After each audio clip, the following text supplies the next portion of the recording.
this is it. This is the moment when my life changed. He tried to kill me. I looked up, and that's the last thing I remember from that night.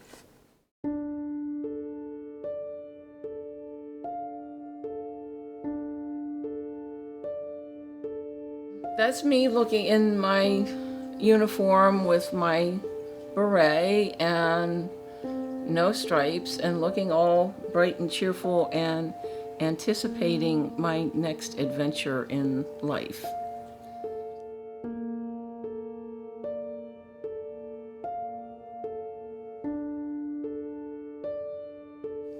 That's me 2 years later. When I got to Korea, things started out very well. I got my promotions on time. I got excellent performance evaluations. And then things changed drastically. My squadron commander basically pressured me into dating someone from wing headquarters.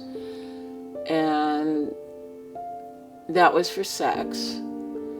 And it wasn't violent at that point. I coped. There was no place to go at that time. There were no rape. There was no reporting. I did go have a chance to get some legal advice, and I was told that if I filed any kind of report, I would be, and these are the exact words, lucky if nothing happened to me, that it would have an adverse effect on me, that I could be court-martialed for making false statements. And because I was a first-term enlisted person, and I would have been making fairly serious charges against 2 career officers with, solid careers and so on, that their word would automatically carry, and I would actually wind up with a federal felony conviction out of it. So, I coped. I got on with things. I was not doing as well. My performance evaluations weren't so good. I kept hearing that I had a bad attitude. There was a lot of stuff that nobody could pin down, and I couldn't tell anybody why I was acting the way I was, just very resentful. Then one night I was on my way to the women's barracks, which was up a long, isolated hill. And there wasn't much of anything around. There were some buildings across the road, but they were set back a ways. The senior officer who'd been involved, the one that I was quote unquote dating, got me in his car and took me off base. He told me on the way out that he had been passed over for promotion. And I didn't realize the significance of that. He had not been violent before, and I wasn't expecting anything. I wasn't happy about it, but I wasn't expecting to be like beat up or anything like that. And then what happened was he began to drive his car into a bus and commit suicide and take me with him. The last thing I saw was the side of the bus. I think I was thrown back across the car. There was a ridge on the side of my head for several years after that, which means I had a bump somewhere along the line. That's the skull can form a calcification after some kind of injury, but I don't remember. Whether the memory went away just because of the physical injury hitting my head, and also because of the trauma. I don't remember going anything after that. I don't remember getting back to base. We would have had to go through a security checkpoint, and apparently nobody saw anything to report, or if they did, they were intimidated by his rank and position. So I guess, I don't know, I went back to my barracks, and I must have gotten up the next day because there wasn't any disciplinary action for failing to report for duty ever. So I carried on after that, and things were just not the same. A lot of people had thought that I was going to be career military, and based on my previous successful career, that probably was a good possibility. And then I got out, I went home, and I did help my mother. And I just led a very different life than what I had led before I enlisted.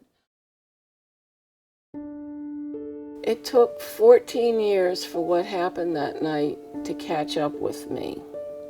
14 years. I had gotten out of the service, I helped my mother, I had gone to college, I even managed to graduate after helping her when she had a stroke. So, I'm not weak or lazy. I worked really, really hard, and I built a life again, and I was starting to be successful in a career. There was an incident at work. There was a potentially serious problem with a customer, and I was called into the manager's office. I felt that I had not done anything wrong. I felt that I had handled the situation actually as well as anybody could. But I was called into the manager's office and asked to sit down. And then he brought his assistant manager in. So I wound up, that office was set up in a very strange way. He had his desk, instead of being under the window facing away from the door, he brought it, turned it around so it was facing towards the door. And there was just a very narrow space between the front of the desk and the wall. And there were two chairs there, and I sat on the one, and then the assistant manager sat in the other chair. So I was cornered. I was literally cornered. There was a desk in front of me. There was an assistant manager between me and the door. And as the discussion went on, the manager started getting, he was on the other side of the desk facing me. He started getting more and more agitated. He was turning red in the face. I could see muscles like in his, rippling, and I really thought that he was going to come across the desk at me. And being in that situation in kind of the narrow seated area with no way out, that and the threat in front of me coming at me was enough like what had happened 14 years earlier that brought on the PTSD. At the time, that condition wasn't recognized, but it, looking back, and I've talked to people about it, and that's when it started. Certainly after that, I was never able to hold a job for any length of time. Doing really well, and in the early 1990s, before this happened, I was taking home like $900 a week. I was doing really well. I was on track to meet any kind of material goals that I had for myself, And I liked my career. I was in sales, and I hadn't had any particular aptitude for it, but I worked really hard at it. And I discovered that I really did like it. I liked going out and seeing all the different people. And I was working really hard, but I was really happy until this incident came back. And after that, it just brought back so much. And then I had gotten past what had happened, and then it just all came back. I don't remember even that particular day in the manager's office. I don't remember leaving, and that was a pretty notable event because I've been doing really well with that company, and for things to suddenly turn around and go sour like that so badly. I don't remember anything after seeing this guy's face all red and the muscles just rippling under his skin.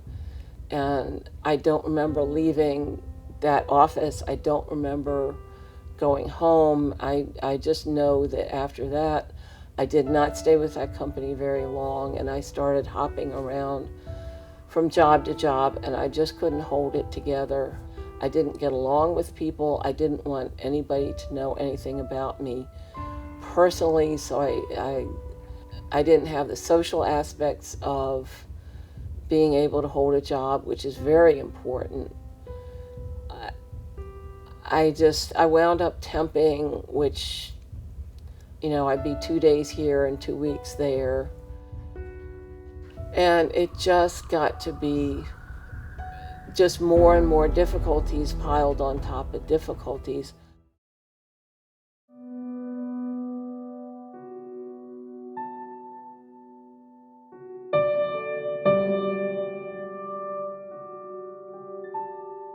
In the shadows of Boston City Hall, you'll find some of the most vulnerable men and women who served our country seeking shelter at the New England Center for Homeless Veterans, where they promised them a safe, warm place to stay.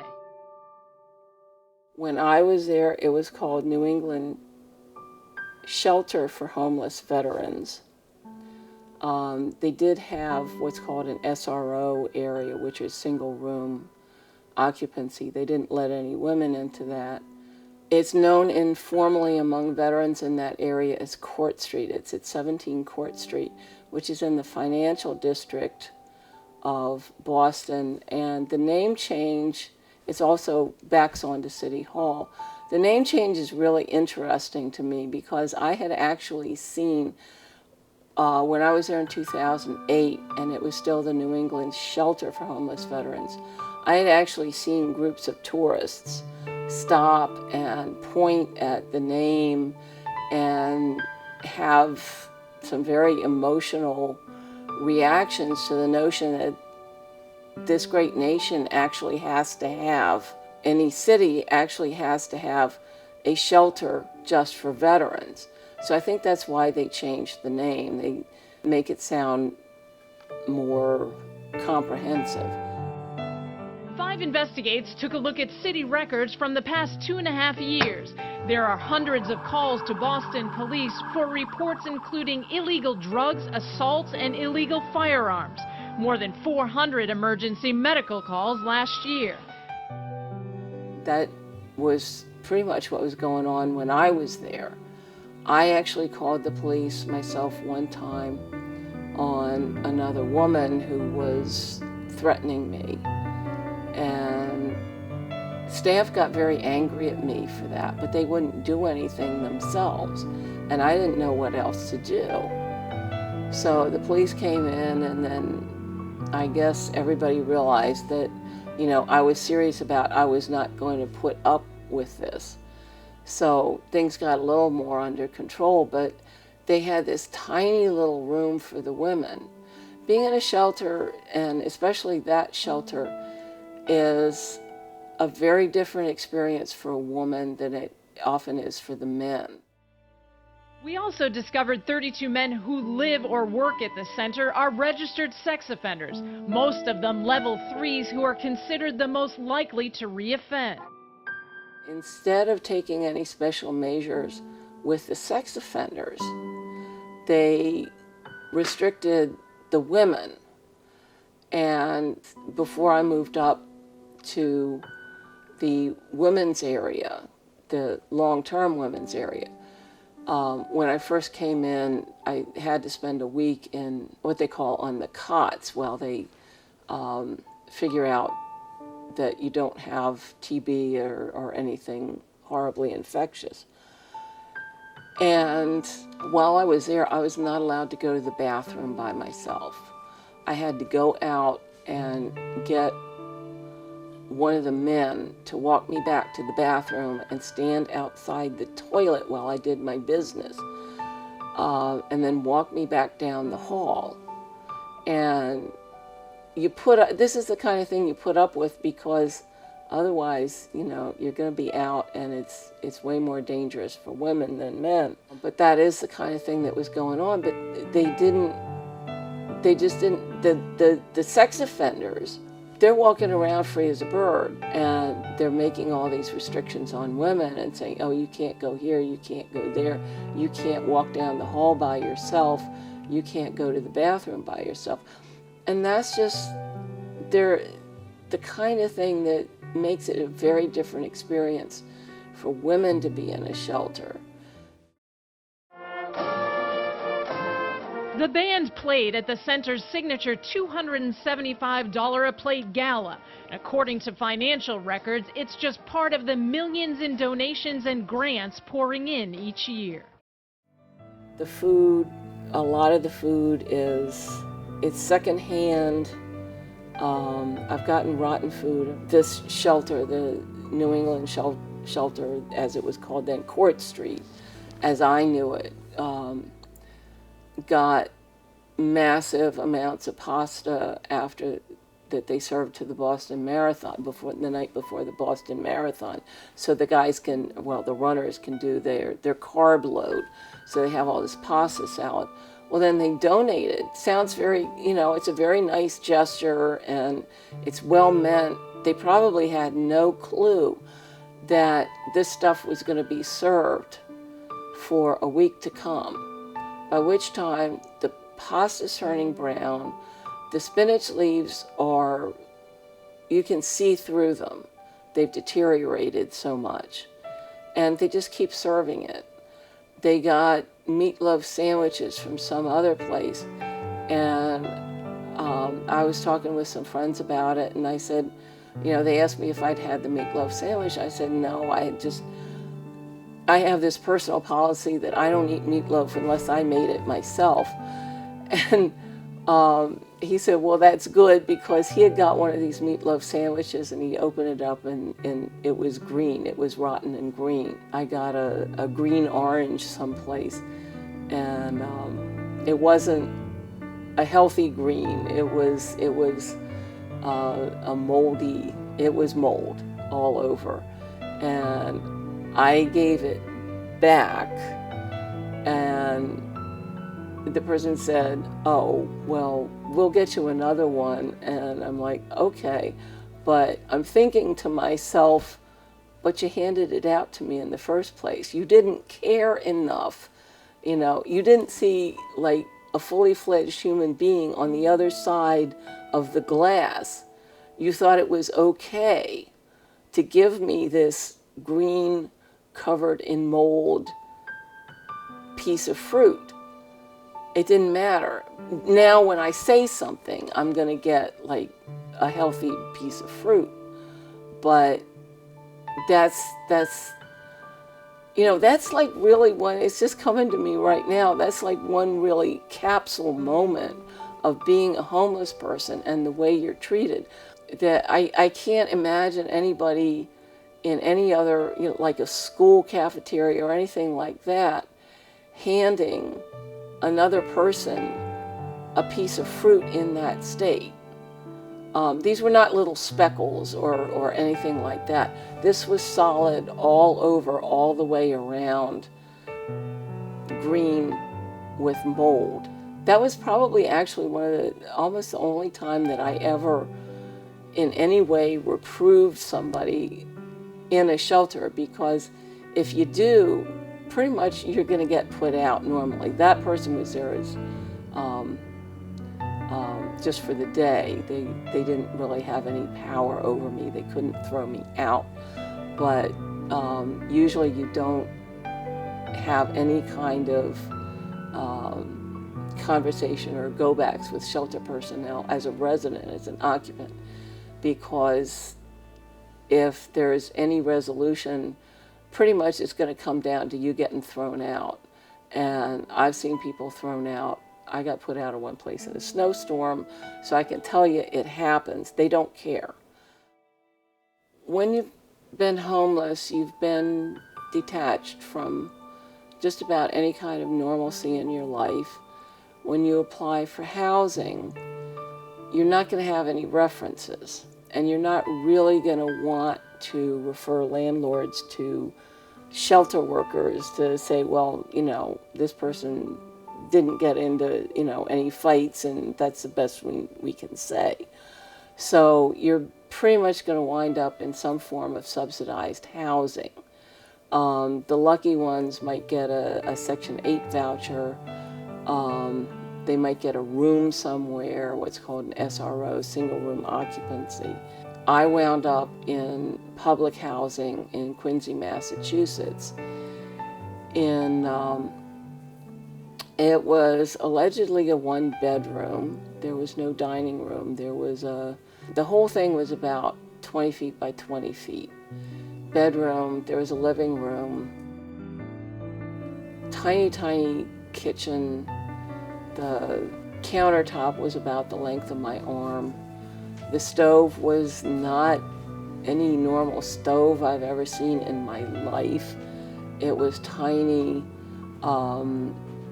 You couldn't roast a turkey in it. And there were a lot of fights going on. There was somebody next door that his girlfriend would come over, and they would get into a lot of fights. But they always sort of cleaned up their act if anybody called the police, because they looked right out on the entrance so they could see the police coming. And they pretty much figured it was for them. So by the time the police got upstairs, oh no, everything's fine. So that's going on. There were other fights. It was pretty dismal. That's what you wind up with. When I moved in, I had an air mattress. That was it, an air mattress. And I was in my 50s. I had just gotten this little place, and that was as close to committing suicide as I have ever been, because it was like my whole life as an adult had been wiped out. And when I graduated high school and I got a job, I had a small apartment, an efficiency apartment, but it was in a nicer building, and I didn't have to, you know, listen to people fighting, and I had furniture, and, you know, I enjoyed it. It was pleasant. I felt safe. None of that I had in the public housing in Quincy. And it was like I've come from age 18 to, 40 years, and I've actually gone backwards. That was really tough to deal with.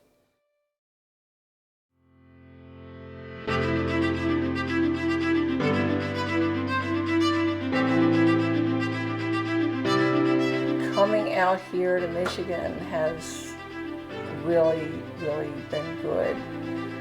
And one thing that I haven't told anybody before is that I came out here and I bought a house that I had never actually laid eyes on or set foot on before in my life. I saw my house that I had bought several weeks previously by wiring the funds out to Michigan for this place I'd never seen before. I can do some gardening, and I have my lilac hedge that one of these years is going to be gorgeous, and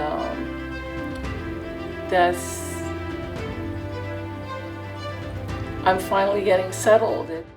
Yeah, but one of the fun things, looking back, it wasn't fun at the time, was about a week after you moved in, you called and you said, you know, this big vine in the back of the yard, I think it's poison ivy. Oh, yeah. And it was. Yeah. And it was this huge, it was just flourishing. It was gorgeous. If it hadn't been poison ivy, you would have welcomed having this gorgeous vine back there. Yeah. And it was starting to produce berries. So she had no car, so I went to the thrift shop and got us some things to wear while we did battle. And the only, what I think of how we were dressed to go out and fight the poison ivy, I think of Through the Looking Glass when Tweedledum and Tweedledee get all done up and they have like pots and pans on their heads and stuff.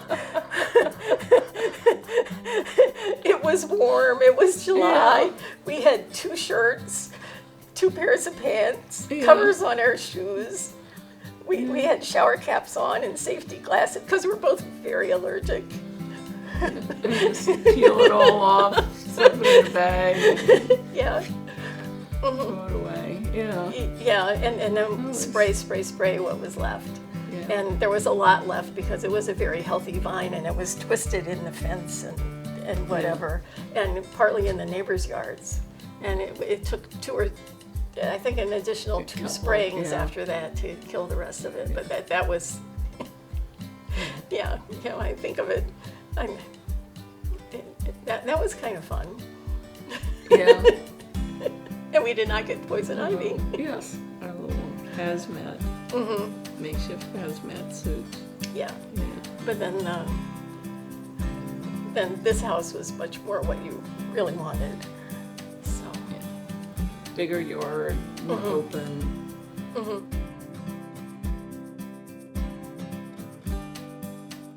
But you wanted to find some pictures of Mother, and I'm not much of a picture taker, but Tosh took a lot of pictures and he organized them. So we have him to thank for that. He made an album for each year back in the 80s and into the early 90s. Oh my goodness. And I didn't find as many as I would have liked, but that was one that I thought you would like to see. Oh yeah, definitely.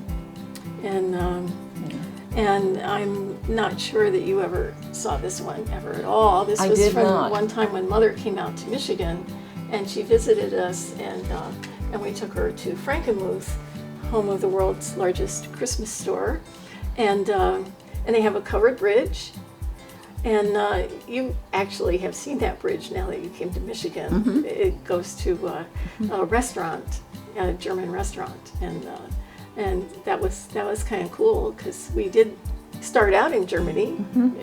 You, yes, and I both started in Germany because, of course, Daddy was in the Army, mm-hmm, and those were the days when women could get out of their military service because they got married. Which she did. Yeah. Mm-hmm. She had been a nurse. Mm-hmm. Well, she was a nurse. She served during World War II. And then she got married and got out. Yeah, you could just, hi, I'm getting married, bye. I don't think they do that anymore. I don't believe so. I didn't find any pictures of Daddy other than the old one that was before you were even born. Because I don't have the old family albums. I don't know where they are. But, so I don't have any pictures of him that are anywhere near, our adulthood. There's they've got to be somewhere in my storage in some of those, because I had kept them in a trunk, and apparently I thought I should pack them better, because when I opened up the trunk it was empty. So they've got to be, I mean, I certainly wouldn't have thrown them away. They've got to be there, and I'll just have to keep digging through the stuff in storage to find them. The hearing with the VA in, it must have been 2012?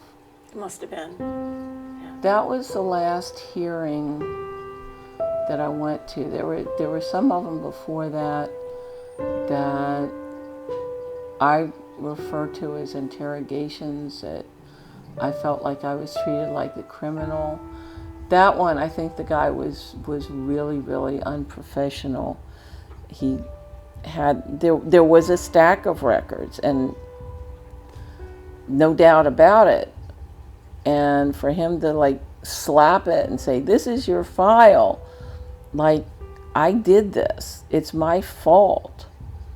And the thought that went through my mind is, you know, whether or not he's actually trying to provoke me and get me to say something, you know, cuss him out, or even just argue with him so that he can say, "Oh, you know, I can't work with you, you have to go away." And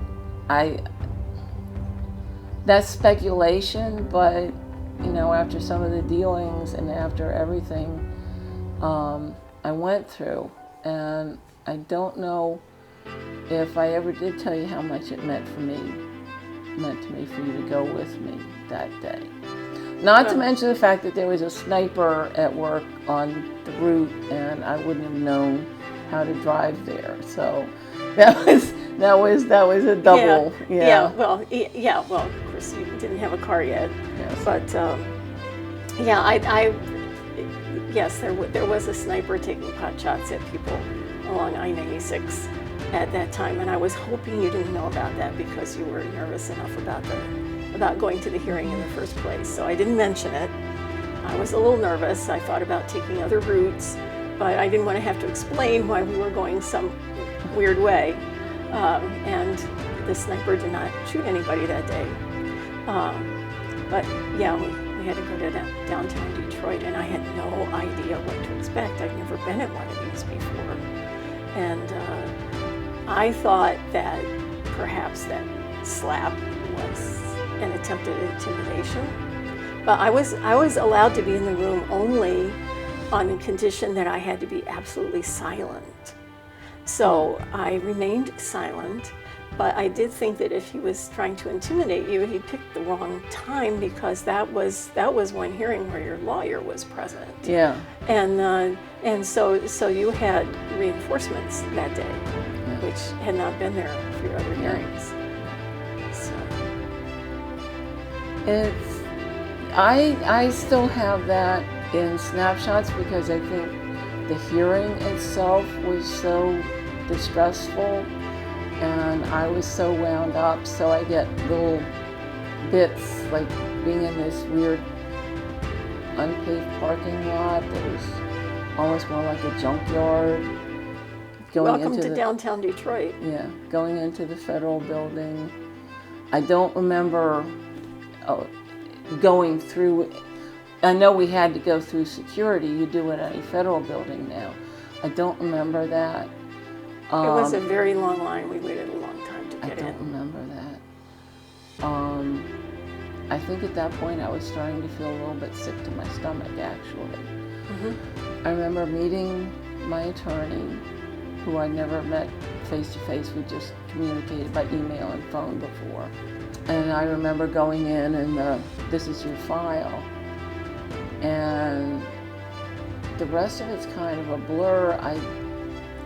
I don't remember too much more until we got out and we were headed away from that, and we started talking again. But the rest of it, I mean, Well, your attorney did most of the questioning in that particular interview. He asked you questions that you could respond to, so that there was a narrative. He basically developed a narrative. Yeah. And I sat there silently and just watched. He said something at one point. He said, well, at two different points, and I put them together, and he said, well, this office and that office have pretty good approval rates for non-combat PTSD. And I thought, well, that's strange. That hasn't been my experience with either of those offices, because I've been at both of them. And then sometime later, he said, when we were talking about him coming to my hearing, and he said, oh yeah, I go to a lot of hearings there and the other place. And I'm going, that's why they have the good approval rates. Seriously. I don't think they would otherwise. Mm-hmm. Some of those hearings, oh my gosh. I mean, if that DRO acted that way with an attorney and another non-veteran, a real person in the room, I don't know what he would have been like if I'd have gone in there by myself. I really don't. That was the other thing that kind of went through my mind. He's going to act that way in front of these people. And I've had him tell me to shut up. That was when I was trying to talk to somebody about what they call a buddy letter that a friend of mine had written about the changes in my behavior from when I went in and when I came out. And they're supposed to consider that is valid evidence. Mm-hmm. And he's saying, you don't have anything that connects any of this to your service. And I started to say, well, I have a buddy letter. And he's like, shut up. Mm-hmm. And that's how some of these went. I had another interview in Boston, and somebody did go with me to that one. And she was my therapist at the time, outside therapist. That was one of the ones that went like, okay, they acted. I don't remember who I saw now, because I get so wound up. I've come out of at least one of them that, I was just in a daze. There was one in Baltimore that was in this tiny little office, and it was two people, and one of them sat on my left, and one of them stood on my right, blocking the doorway, and then they started firing questions at me. And shortly after that, Court TV had just started to come on, and they were showing real stuff, not reenactments, but real stuff. And I just happened to surf on to a video of a real, honest-to-goodness police interrogation of a murder suspect. And I'm looking at this, and I'm looking at the physical setup and the way they're talking to, and I'm like, that's what they did to me. That's exactly what they did to me. Every time I have another hearing or interview, I would they were horrible. They do make you worse. Just in case you're starting to calm down, it's like you're gonna rake it all over. But yeah, that was really important to have your support that day. So, thank you. I'm glad I could do it. I wish I could have done more when you were still out in Boston and I was here in Michigan, hundreds of miles away. Yeah. Well, that wasn't really feasible. And I did manage to stick up for myself. And you had to stick up very persistently for yourself. Yeah. For a number of years. When I first moved to Lansing, I didn't know anybody except my sister. I didn't have a car. I had been out once years ago, and I'm not sure that I was even in Lansing. I was probably over in East Lansing, so I didn't know my way around. I didn't know anybody. I had a lot of time waiting for contractors, waiting for appliances to be delivered, furniture. So what do you do when you have to sit around? These days you go online and fiddle around. At that time, Yahoo News allowed comments on almost all the stories that they carried, and they carried the regular column for Dear Abby. And I kind of wandered into what we call, and I count myself part of it now, Abby Land on Yahoo. And it's a group of people, many of them had been on years before I started, and it is very much a community. People do get to know each other, and that's an important point. There's one person who runs a monthly virtual birthday party, and she could come on and say happy birthday and give a list of people who participate in Abby Land, and then set out all the virtual treats and cake and cookies and, you know, just everything good to eat in this virtual Abby Land. There was a lot more freedom to say what was on your mind, and that was an important aspect to me when I had been homeless. Things are not discussed with shelter workers. You need a roof over your head, especially in a harsh climate where it can get really cold like Massachusetts. And shelter workers can basically put a person out like at the snap of their fingers. So things are not discussed. If there's any kind of disagreement, you just you just have to put up with whatever it is. You lose that habit of engaging in adult discourse back and forth, working things out. You can't do that. You really, truly cannot do that. You just have to put up with whatever, however silly it might be. You just have to put up with it basically for survival.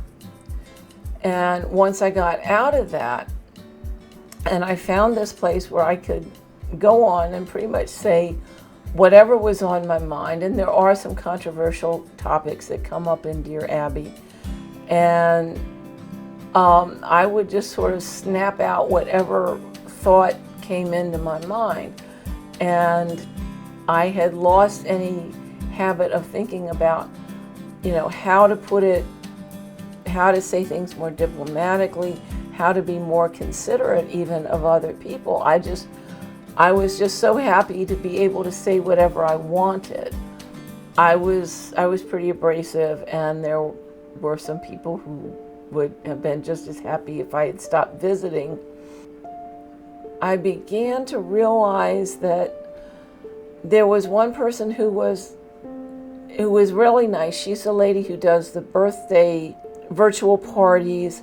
She's a super nice person.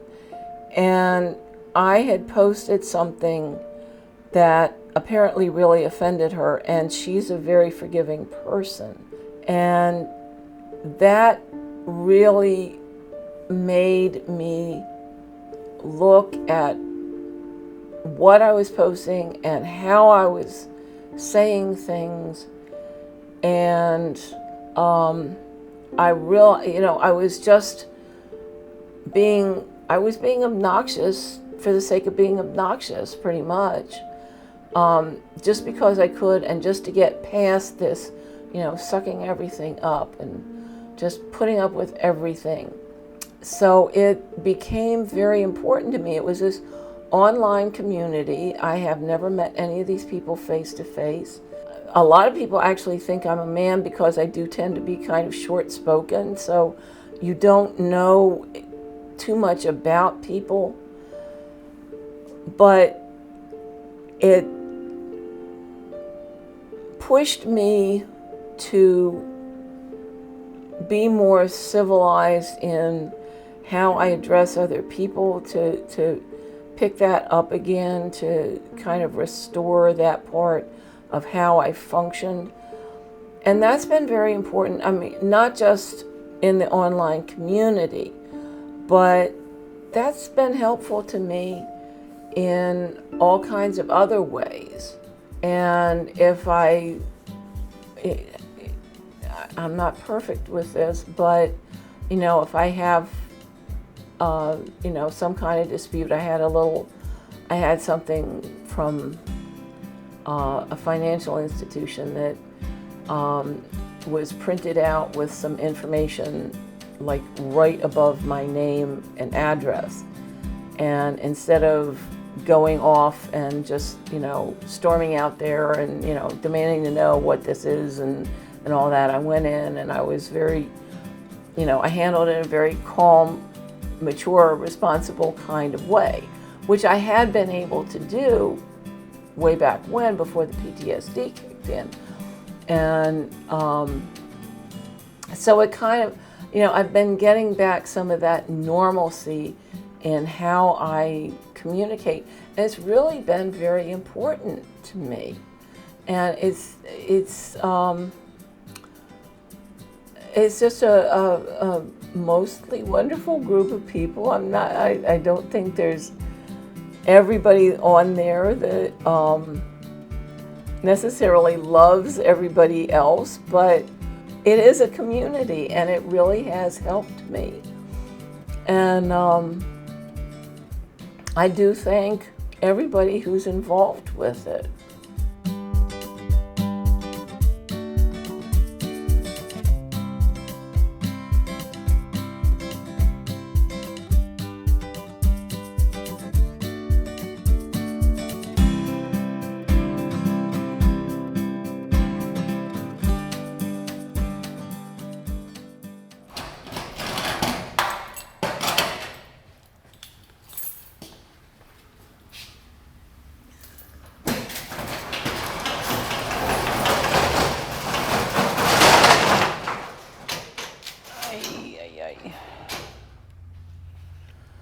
I just bring clothes. This is it. This is stuff I brought back from Baltimore that went in storage in 2004, 2003, and 2004. That's a long time to leave stuff in storage. And it was, I never dreamed it was going to be that long. I just knew that I was going to be back for it in a year and get my life back on track. And once you get on the homeless train, it's really, really hard to get off, and it just stretches on and on and on. I don't know what's in here. There's a whole, I know very roughly there's a whole wardrobe full of clothing in there because I had to pack that up and try to hang on. I don't know what condition any of those clothes are in. Some of them aren't going to be good. Some of them might still be usable. And it's craziness. Ham? No, I don't think so. This looks like packing supplies that I didn't use to pack anything. I packed packing supplies. It's packing peanuts. All the way down to the bottom.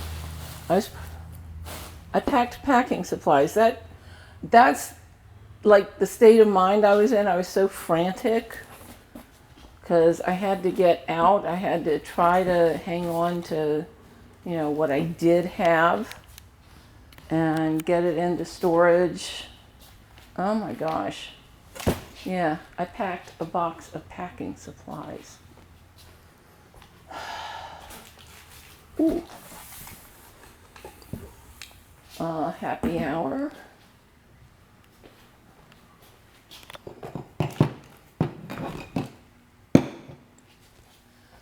And basically I used a lot of clothes and bed linen. This is so messed up. I used a lot of clothes and bed linens instead of packing materials because I didn't want to spend the money. I didn't have the money to spend. So there's a sheet that looks like it'll be usable. I'm going to put that to the side. Have to see how it holds up after it's been washed. What is this? Oh, wow. That's a nice little embroidery. I definitely want that up in my bedroom now. Oh, I have it upside down. Okay. Yeah, that'll be nice in my bedroom now.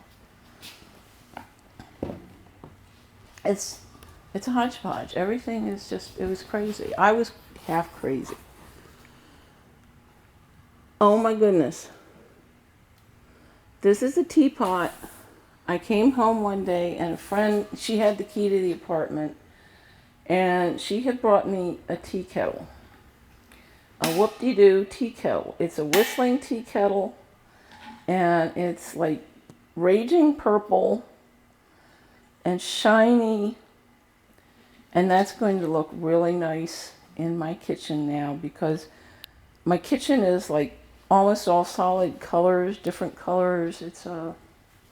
So that's going to be really great in my kitchen. That's nice. And yeah, I miss her. I knew her since I was like 10 years old, and that's the kind of personal loss that you have. You can't, I don't know where she is. I Googled their address and her husband, and they're not there anymore, and I don't know where they would have gone. I Googled like the whole state, and I don't know where else they would have gone. Another unlabeled box.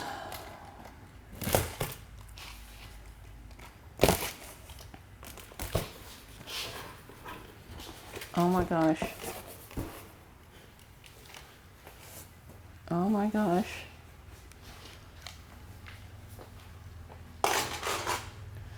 I wore this to a party.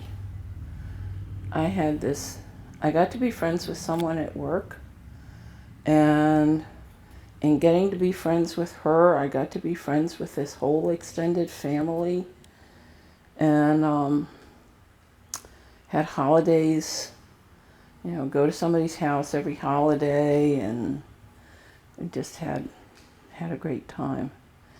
And I miss her. She's somebody else that I can't find now.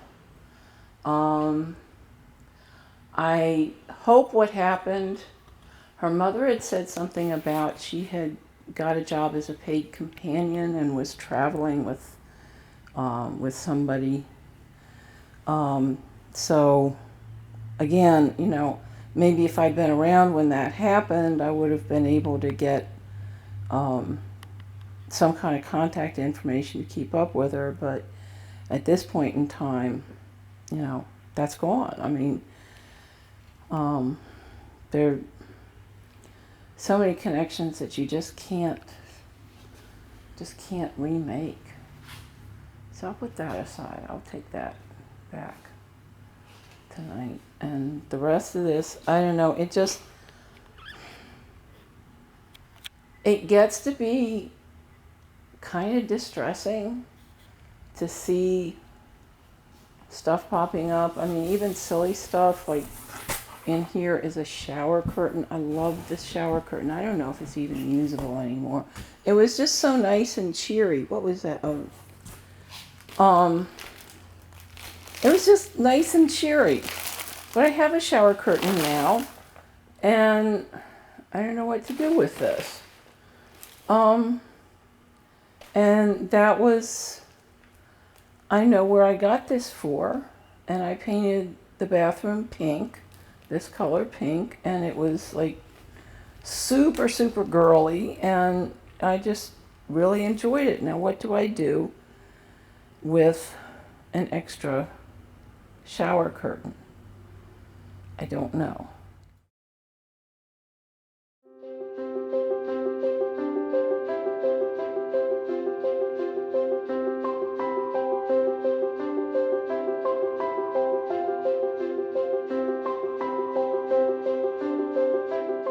I really enjoy feeding the cats.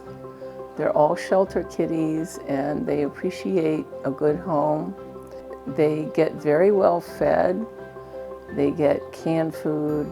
They get crunchy treats. They get broth that's made for cats. They're pretty spoiled, but I feel like they deserve it. This is RP, short for Robert Plant after the rock star. Because of his piercing vocals, you can hear him on another floor.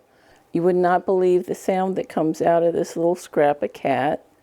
I particularly love to watch him eat because he had very bad dental problems when I got him. I think he wants to go. And they've been fixed. And he was really, really sick when I adopted him. He needed to have some teeth pulled. He just needed a lot of dental and medical veterinary care. And he's a good little example to me. He's happy and healthy now. He eats, he plays, and he doesn't waste any of the present going back over, what happened to him, before that was wrong and bad, and that he was neglected and in a lot of pain. So he kind of reminds me, I don't want to walk away from some of the things that I had to go through, but I don't want to ruin my present time either.